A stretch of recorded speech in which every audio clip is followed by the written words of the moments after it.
Hello, hello mga ka-love and life. Welcome to Late Night Kwentuhan.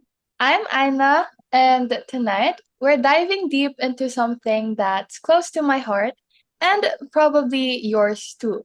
Yung mga bagay na hindi natin nasabi na mapapasabi ka na lang talaga ng sana sinabi ko.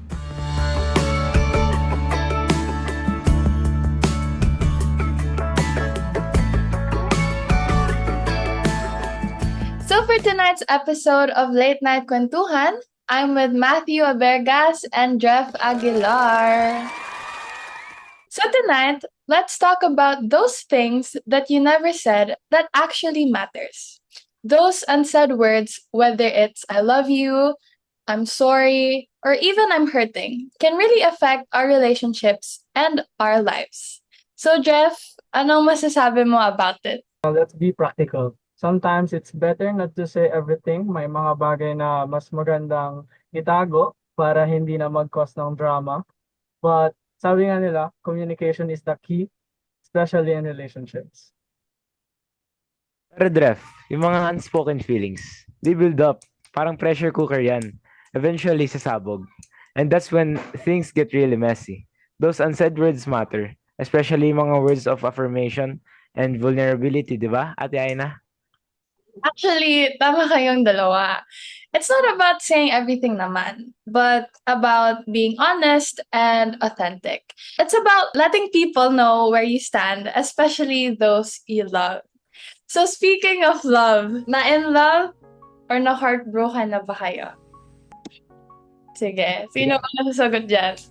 O sige, ako muna. Kasi Okay, alam ko yung kay Matt eh. Alam ko yung kay Matt. Okay. okay. So, na in love. Na in love ka na. Pero never ka ba na heartbroken? Never pa? Or No, no, no. never pa? No, no. Okay. Ikaw Kay ba? Matthew. Kay Matthew. Both ba? Sa akin, no, parehas. Na in love, tsaka na. Na in love siya na heartbroken. Both. Name drop! Name drop!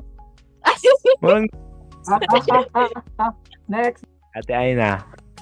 Both. Na in love siya na heartbroken. Siyempre. To be fair, sagot din ako. So, yung sa heartbroken na part, like, paano siya nangyari? Like, healthy breakup ba? Nakapag-usap ba kayo? Or ano? Ito. Kasi secret lang dapat to eh. Ay, sige. Pero ano, Sige. ngayon, hindi siya naging, nung una pala, hindi siya naging healthy breakup. Pero, habang tumagal, like, marami kaming na-realize sa isa't isa. Tapos, ayun, parang nagkaroon ng closure. Tapos, naging healthy breakup na siya. Ganun. Ano pa? Healthy Uy, breakup. So, nag-usap kayo. So, sa pag-uusap nyo na yon, nasabi mo ba lahat ng gusto mo sabihin? Or meron pa rin mga natitira na parang, ay, sana sinabi ko to. like, marami ka nang sinabi. Pero kasi, pag nandun ka na sa situation na yun, may mga ano ka pa, may mga nakakalimutan ka pa. Sabagay, Yun totoo lang. naman. Name drop! Okay, next. Grabe. Ate Aina. Ate Aina. Ako. Ate Aina. Sa akin naman, parang feel ko, same lang din kami ni Matthew. Like, maayos naman siya na breakup. Healthy, siya. Pero yan, katulad nga din ng sabi ni Matthew, during the breakup stage, parang feel mo na sabi mo na siya lahat. Pero, Yun ba? after nun, parang ma-realize, dapat sinabi ko din to. Ganito. Pero kasi, makakalimutan mo siya. Hindi mo alam mo sabihin mo pag nandun ka na sa point na wala na, 'di ba? Ayan. So, meron talagang mga ganun pa rin. Yung mga natitirang what ifs, 'di ba? So, since nasa usapang what ifs na tayo and sa usapang sana sinabi ko, dumating na ba kayo sa point na nagsisi kayo na hindi nyo sinabi ang isang bagay sa isang tao? Actually, hindi. Kasi madaldal ako eh. Like, kung ano yung gusto ko sabihin, like, lumalabas talaga siya. Oh.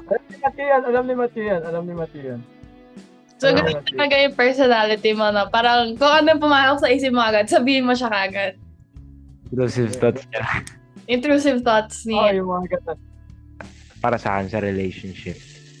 Yung sana sinabi ko, marami pero like feel ko na hindi ko na siya pwedeng sabihin kasi nga para din yan sa akin para makamove on ako tsaka siya. Ganun.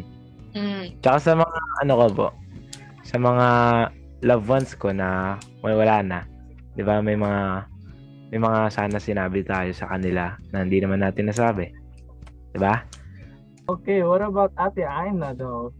Oo naman. Siyempre. Like, sa relationship din. Sa friends, sa family. Gaya nga ng ano, sabi ko kanina, nung nag-usap kami, like, ano yun, pinlan ko yun 1 week before.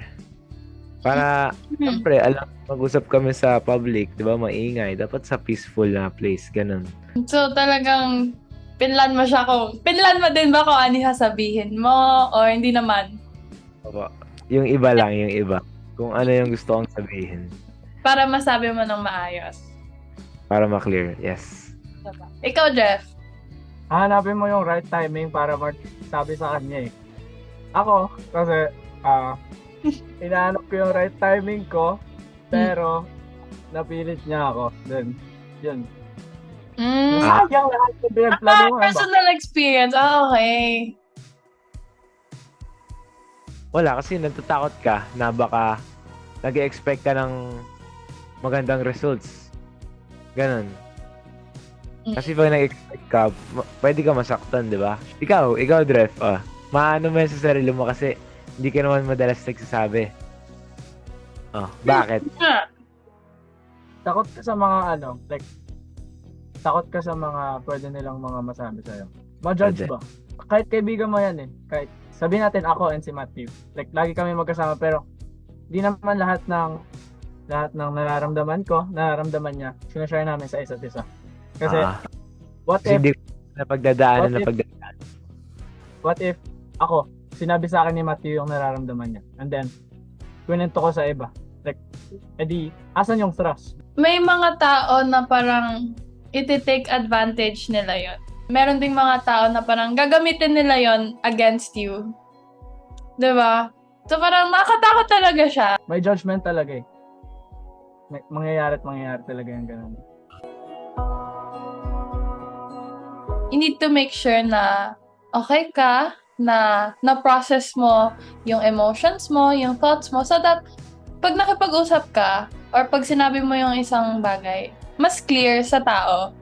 At least hindi sila magkakaroon ng confusion kasi ma-understand nila kasi na-understand mo yung sarili mo. Ako rin, nahihirapan magsabi sa mga ibang tao kahit sino. Like, hindi ko kaya sabihin yung nararamdaman ko. Pero, much better kung masasabi natin and mapapag-usapan natin yung mga bagay-bagay. Yung ganun.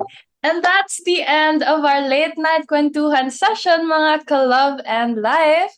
Thank you so much, Jeff and Matthew, for staying with me tonight. And thank you everyone for watching. So remember, life is a journey and love is a beautiful part of it. Let's cherish every moment and appreciate the people around us. And that's a wrap for tonight. Till our next kwentuhan!